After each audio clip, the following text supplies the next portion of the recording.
Good morning, good afternoon, good evening, wherever you are. My name is AS and welcome to my YouTube channel. Today's video will review a game that many consider to be the best Assassin's Creed game in the franchise.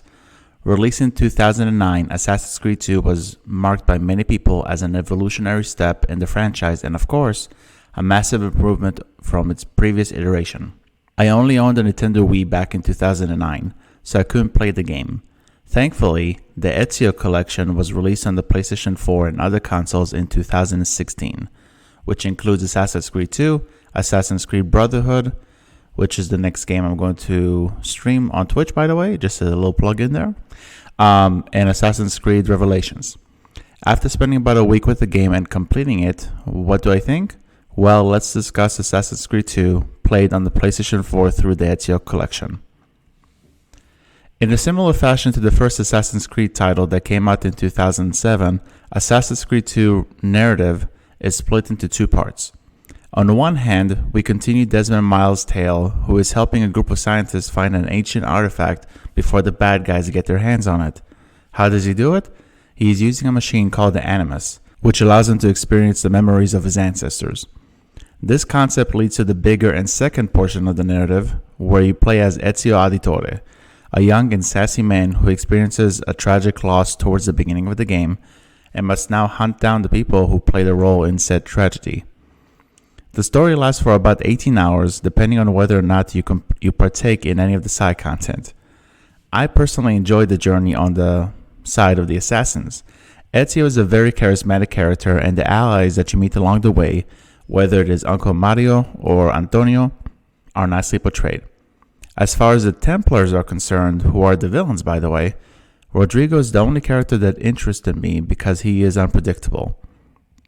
Most of the people that you assassinate along the way are accompanied by good voice acting, but the characters themselves felt a tad on the short side in my opinion.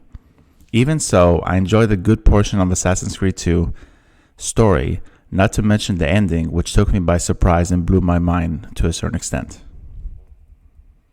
Compared to the first Assassin's Creed game, Assassin's Creed 2 is a giant leap forward when it comes to its visual and sound design. The character models are more lifelike, particularly with their facial animations. The level design is also a lot more varied. Yes, the settings in Assassin's Creed 1 and Assassin's Creed 2 are different, but the levels in Assassin's Creed 2 include more detailed building structures and architectural designs of staircases, alleys, and ports. With that being said, I would like to mention that the game, at least on the PlayStation 4, has a great number of pop-in textures. It doesn't happen constantly, but I keep finding myself running down a corridor and then the buildings in the next alley start to pop into frame. It was noticeable, but nothing game-breaking. As far as the sound design is concerned, I'm quite torn about it. The music is stellar and easily one of my favorite soundtracks in any game to date. The orchestra always comes at the right moment and increases the intensity of any given moment. At the same time though, there were several instances where I was expecting a certain audio cue to play, but it never did. There is one scene early in the game where a guy is getting beaten by something. I was expected to hear a doosh or some kind of sound in that variation when the guy was hit, but it was just muted. It was very odd. As a whole though, Assassin's Creed 2's visual and sound design, while not without flaws, are good steps in the right direction for the franchise.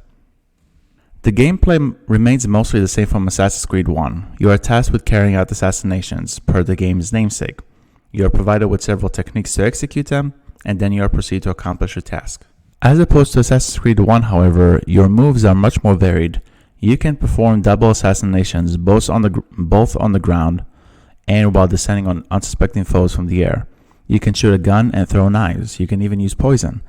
In addition to assassination techniques, another improvement from Assassin's Creed 1 include the more varied mission structure. There is a specific mission where you must compete in these games to win a golden mask that will allow you to enter a certain event.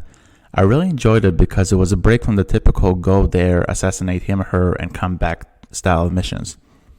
The gameplay isn't leaps and bounds over Assassin's Creed 1 like the sound and visual designs, but it's like Assassin's Creed 2 tightens up loose screws that Assassin's Creed 1 forgot at its release.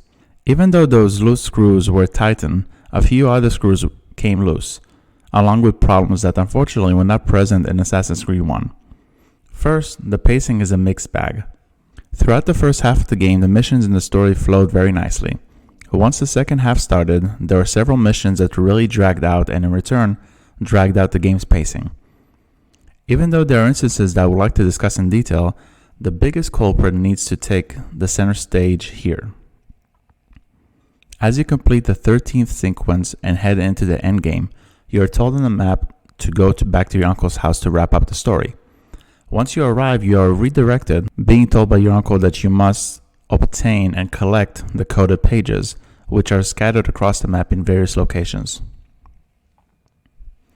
There are only 30 of them, so it's not such a big deal, but it really bugs down the experience. I was excited to finish the game and assassinate the final target, but I needed to spend about 20 minutes while searching for these coded pages. Assassin's Creed 1 never had that problem. The other issue that became apparent during my playtime is the parkour system. Now, it could be because I'm spoiled from starting my time with the series in Assassin's Creed 1 and then jumping all the way to Assassin's Creed 3, but the parkour system lacks fluidity. There were numerous examples in my playthrough where Ezio clearly could have climbed the ledge or passed a certain doorway, but he just refused to do so. I replayed Assassin's Creed 1 in the last couple of years, and I do not remember ever experiencing this predicament. The last hitch that I experienced in the game were a couple of game-breaking bugs. There were two moments when the game asked me to reach a location and assassinate someone, but the target wasn't there when I arrived. I know that I looked in the right spot because I reloaded my checkpoint and the target was right there when I returned to the location on the map. It is not a big drawback because the checkpoint system is quite helpful, but it's something that I figured I should mention in this review. Although I had some major issues with the gameplay, Assassin's Creed 2 is still a great game and an enormous leap over Assassin's Creed 1. As a matter of fact, it is my second favorite Assassin's Creed game of all time as of this review, right behind Assassin's Creed 4 Black Flag. I'm really glad that I finally played Assassin's Creed 2, and for the most part, it lived up to my expectations. In the end, I will give Assassin's Creed 2 an 8.5 out of 10. What do y'all think about it? Have you played Assassin's Creed 2?